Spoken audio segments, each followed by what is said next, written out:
Hey guys, and welcome back to the Windsor Time channel. As always, today I'm joined by Ben, and we are in store. How's it going?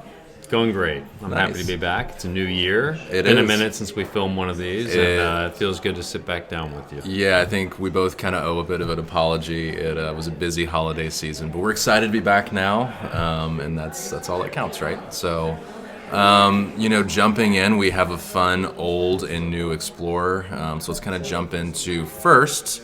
What do you have on the wrist today? Yeah, so I'm wearing my polar white dial Explorer II. Generation before the current one that I've had for close to a decade now, I want to say. And this watch has been all over the place with me. It really does do everything. I think this, if I was keeping one singular Rolex indefinitely, I think this would be the one. I love it. Wow. I do everything in it. It's a big statement. I say that now. It's a huge statement. I probably yeah. said that about a different Rolex on a different day, Sure. but no, this really has been all over the place with me. Does everything.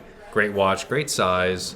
And yeah, like you said, we're going to be talking about its sort of ancestor here in a little bit, which is exciting. So yeah, it's a beautiful, beautiful watch as well. That's one, right before we were talking about kind of collection, or my state of the collection, where I want to go, what I want to, get rid of and keep.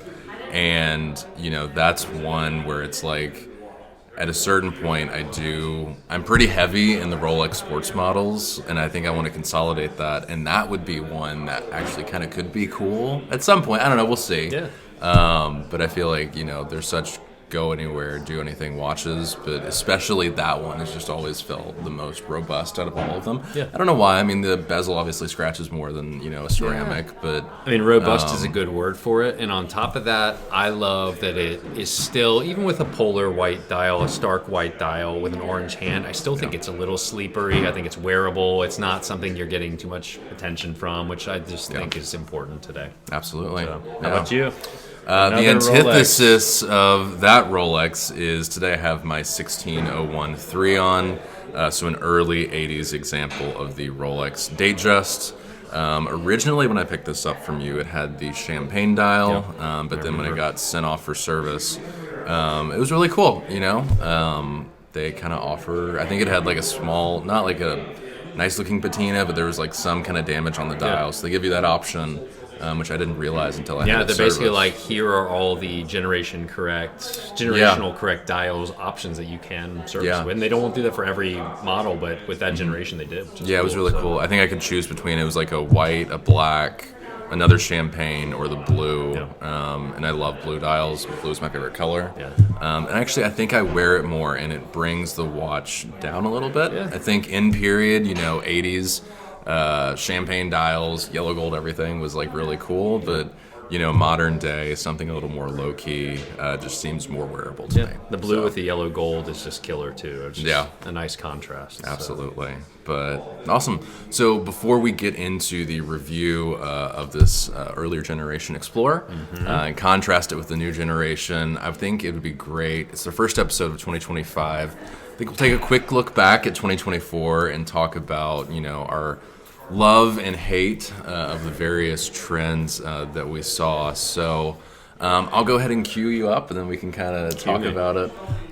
So my hate, and it's not a real hate because I think there's always a back and forth and positives and negatives, but my hate, to kind of get us started, was the Moonswatch. I think when the introduction of the Moonswatch came out, it was cool. I still think in a certain sense it's cool for someone who's wanting to get into watches, possibly, but just the number of moon swatches that have been introduced is the thing I have the issue with. And this is coming from somebody, I had 3 moon swatches and the Blancpain swatch at one point. So, I fell kind of victim, I guess you could say, to that marketing and that hype. But I think especially when you're looking at that, whether $250 to $300 range, the amount of watch you can get Seikos for, half of that.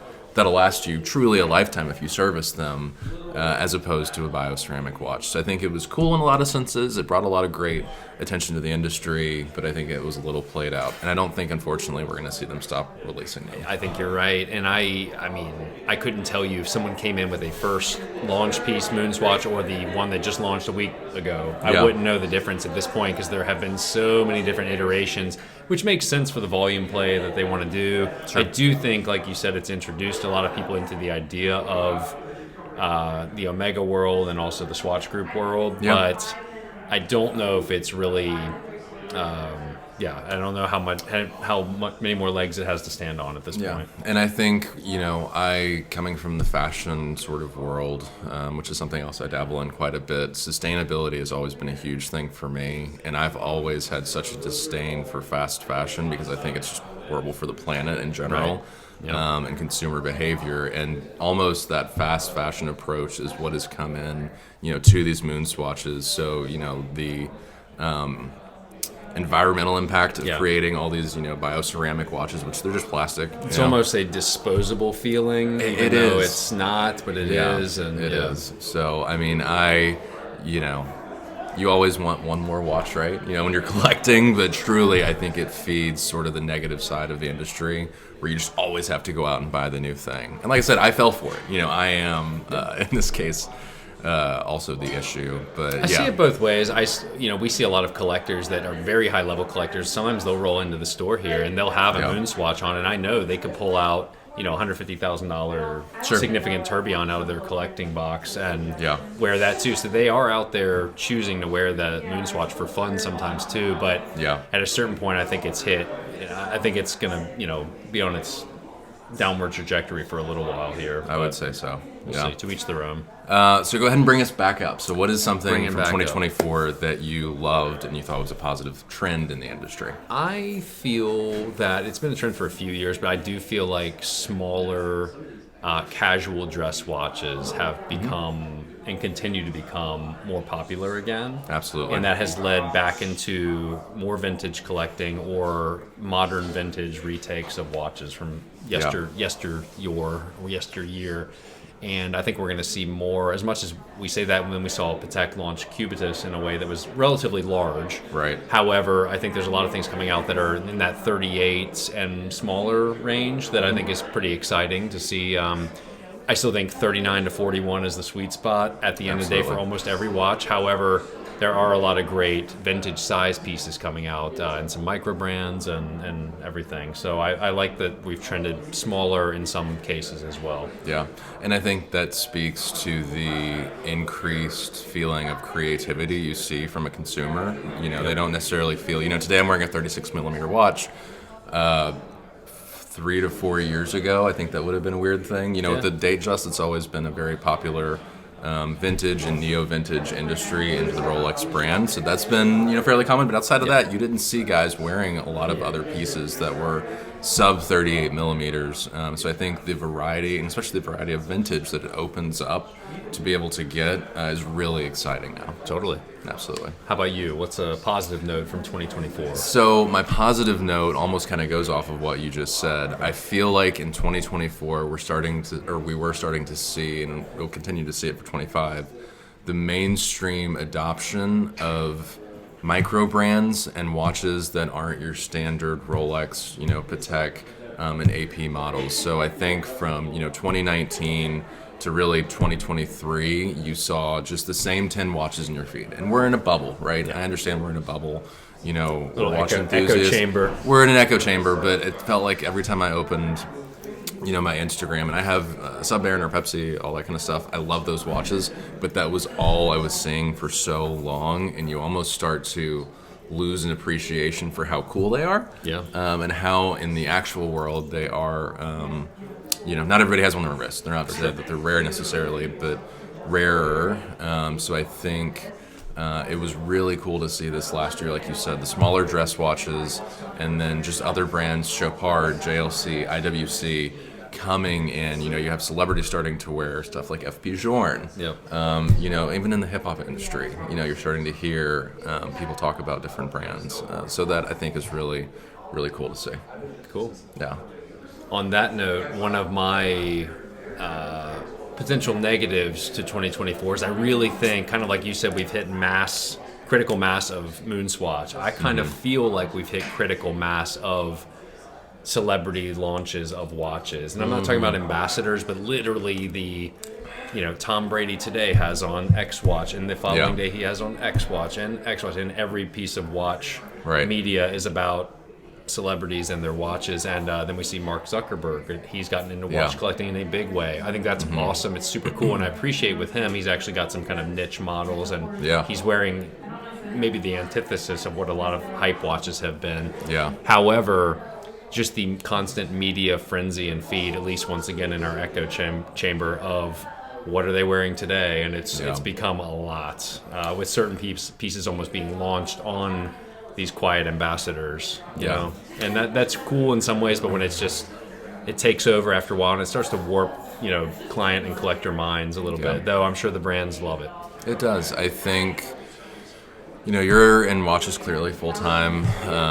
I'm partially kind of half in that world. I'm very much in the media world. I think the media, the realization that there's almost a gamification of being able to release a watch on a celebrity wrist and make it look like they're an enthusiast is, I think, really what you're getting at disliking. I don't think either of us would ever not necessarily want them to be into it if they're just into it. Kind of that constant unknown feeling of does this person actually enjoy this watch, or was this placed on them quietly, or what happened in between, or, you know, and you certainly see those celebrities that are deep into it and they have a passion for watches, but others you just don't know, and at a certain point it starts to blur the lines of who's really a collector, and not everyone has to be a collector, but they don't, and especially from being in the PR world years ago, you know, I used to work and we would directly work with celebrities in styling, right? So for was it the Golden Globes? What was yesterday, 2 days ago? There was some large thing, and like you see all these accounts start to pick up, oh, so and so person is wearing this watch and this watch and this watch. 99% of the time, that's not their watch. Right. It isn't their watch. Somebody like me in an office said, hey, you know, Daniel Craig, will you please wear this watch? Here you go. It shows up. There's zero connection between the watch and the celebrity. It's truly just coming from a stylist. Obviously, Daniel Craig's James Bond. You know, he has that. But big Rolex guy, though. Yeah, he is, ironically. They all are behind the scenes. But it just... like you said, you start to wonder, you know, is this person's actual interest, or are they just cashing a paycheck, you know, from whatever ambassadorship they have? There's nothing wrong with it. That's the world of luxury and fashion at the end of the day. However, when you get to the enthusiast side of it, you always wonder, you know, who's really in it or who's in it just for fashion, you know. So. And I think, not to rant on your point for too long, but when you talk about, you know, Mark Zuckerman. You know, he was wearing Berg. I'm thinking of Spike's Car Radio, one of the characters. You know, he was wearing a almost $900,000 Gruber Forsey handmade. It takes 6,000 hours to make it. Awesome they make watch. 2 a year, 3 a year, whatever it is. That's incredible. The lift for him to save and buy that watch is like, and now he's made that money. But if you look at, you know, your everyday collector and enthusiast who's a normal working guy who's saving up his money, to me it's almost more interesting to see someone who their dream watch is a Datejust or an Explorer II, and they've worked hard. That is a more interesting story to me than XYZ billionaire, you know, worked for half a second and was able to buy a Richard Mille. Well, I think that summarizes it, because it's just not an interesting story when you hear about X celebrity getting his X 100th watch on a whim, basically, versus a real tale. No, if Zuck wants to come on, you know, we'd love to have him and talk. We'd love to have you on. I'm sure he'll be on. I admittedly, I think him, once again, I think he's actually very into it. I can tell. I think he got into watch collecting very quickly, and he got deep very quickly, and he seems obviously extremely smart guy, smarter than either of us. To the point where he probably understands them in a deep way as well. But let's jump into the 1655. Absolutely. Let's talk about it. Tell me about it. I know nothing about it. I've photographed it in the past. It's beautiful. Beautiful watch. No, so this is a 1972 Rolex Explorer II, reference 1655. The Explorer II currently comes in a black dial like this, or the polar white, which is what I'm wearing. So it's fun to have the mashup of the two here. But at the time, this only came in the black dial. End of story. So it came in the black dial. It was launched in 1971. So 1971 was the first Explorer II. Same reference, 1655. This is a second-year production. Very cool. And this watch is so cool because, A, it's a little bit smaller in size than the current Explorer II. Still about the same height, maybe even a little bit taller. has this just really fun retro quality to it, especially Absolutely. with the tick marks, with the way the dial is laid out, where you have one kind of on the inner track, one on the outer track. Yeah. Just a little bit more quirkiness in its own way, in a very 70s way. It is. That you don't see in the modern Explorer II, which is, a more robust watch, but Sure. at the end of the day, this is core DNA of an Explorer's watch. Was this a McQueen watch? So, did he have one of these? This Or Newman? This Newman? was known as, I believe, as Steve McQueen, Yeah.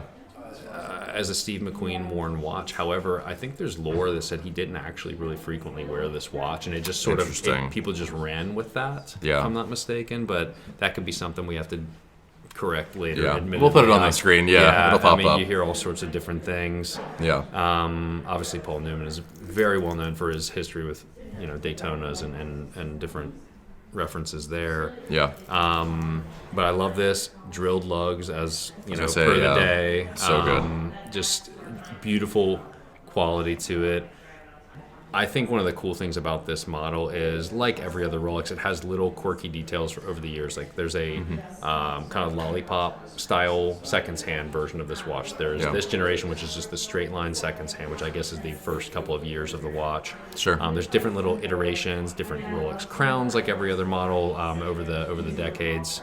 And just lots of fun little bits of lore in a little package of this watch. So Rolex has still a lot of character today, but it is such a linear machine now when they make a model that this is so different from every other Rolex model at that time. Yeah, it's something, speaking to the design language, when you look at a brand like Rolex, I think what truly makes them, one of the most iconic, if not the most iconic watchmaker of all time in terms of a mainstream perspective, if that was introduced tomorrow, I think the design would stand out. Absolutely. I mean, it would be something, obviously there's some sort of quirky natures to it like you were talking about, but at the essence of what it is, that still looks like a very modern watch and something that I think any brand, like I said, if they were to bring it out tomorrow, it would fit into the mainstream and just, be really cool. It'd be cool to see Rolex do some kind of, bring a few of those small features back to a generation at some point. I would love it. And truth be told, it's very influential on the Tudor Black Bay Pro, which That's is in the exactly current what I was line. thinking so, of, yeah. Rolex, Tudor has kind of, we can't just say, oh, this is a vintage Explorer vibe, but very clearly there's reference to the history of this model in the Black Bay Pro. I mean, there's no question there. So they did do it in a certain way, but it'd be interesting to see Rolex if and when there was ever something like an Explorer 3 or something like that. Yeah. See if it harkens back to something like this as well. Who knows? But Maybe an Explorer 4. there you go. You could just Maybe go a 5. No, I'm just kidding. but I love the size personally. I think it's great on the wrist. It is. Like every Rolex from this generation, the bracelet's very lightweight. It feels just very supple, but not heavy on the wrist. It's just a great watch. Absolutely. The one Tudor more- Black Bay Pro is one that I still think about. When you're looking at something like this, obviously, the value is still incredible, but what they have translated to that Tudor line, especially in the Pro, I think is just so cool. Pro's killer, and it really feels like, how do I find a better overall tool watch for the price point than the Black Bay Pro? I think it's hard to beat. Absolutely. So there's a lot of DNA from this 1655 in that watch. For sure. A very cool watch. Yeah. Well, that was fun to catch up. I think we covered a lot of fun, good and bad things from 2024. And some fun Rolex, which is always cool to talk about. So as always, thank you guys for watching. Be sure to like and subscribe, and we'll see you next time.